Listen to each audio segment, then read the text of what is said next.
You ask Tiger to solve. This deals with linear equations with one unknown. The final result is x equals -6. Let's solve it step by step. Simplify the expression. Expand the parentheses. Simplify the arithmetic.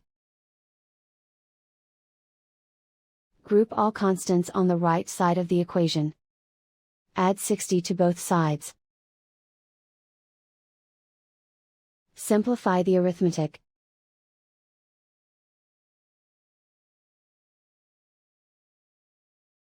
Isolate the x. Divide both sides by -15. Cancel out the negatives. Simplify the fraction.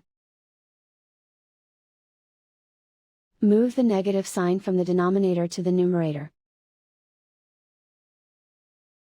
Find the greatest common factor of the numerator and denominator.